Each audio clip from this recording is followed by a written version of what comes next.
Well, hello everybody and a good day to you all. Today I'm talking about Expendables number 3. Now, in this movie, a little plot summary, Sylvester Stallone and his crew have a mission. Things go bad, he fires his old crew, and he sets out to get a new crew of younger kids to replace the old crew, so when he does another mission, if anything goes bad, he won't feel bad if they die. Because he doesn't really know him that well. He's not attached to him. They're young. He had no connection to him at all. So if they get blown up, the smithereens, he says, "Oh well, I could just start anew." And that's pretty much the plot. And they're here to take down Mel Gibson, who is the bad guy.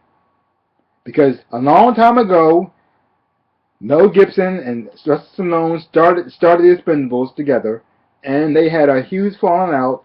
And now Mel Gibson is the bad guy because I really don't know. Because they got a better dental plan, maybe. I have no clue why he's the bad guy. Because he had a falling out and he didn't want to do things the way they felt they should be done. So now they're fighting each other.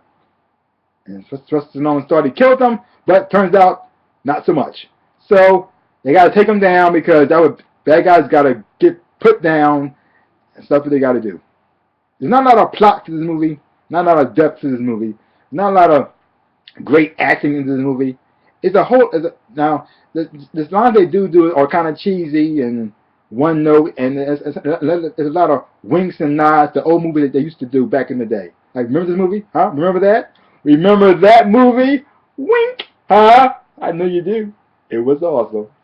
But other than that, not so great. But there were two actors in this movie who stood out to me, who were awesome. And that is Kelsey Grammer and Antonio Banderas. These two people were in a different movie. They brought their A game to this picture. I had no idea why their lines were so much better than everybody else's, or why they were so much better, or maybe everybody else was taking a nap. They said, "I got a paycheck. I'm just seeing my lines." There it is.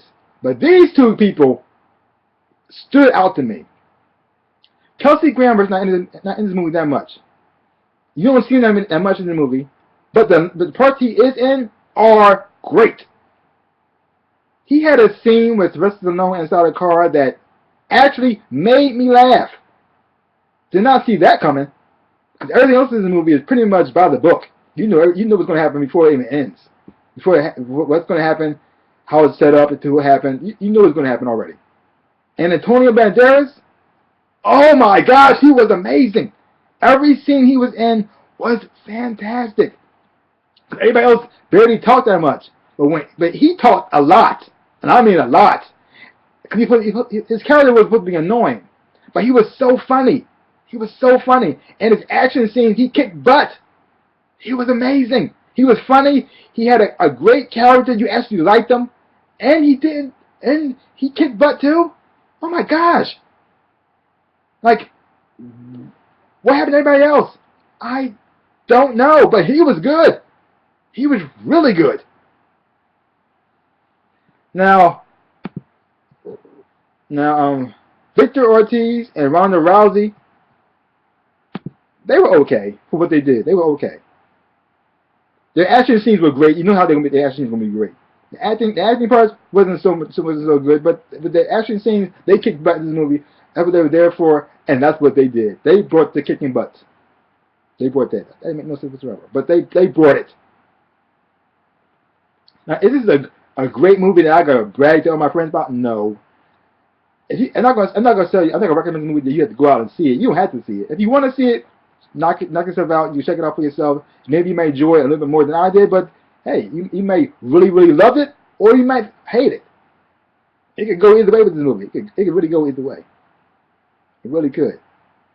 So that's my review on Expendables number 3. So peace out, everybody, and a bumblebee tuna.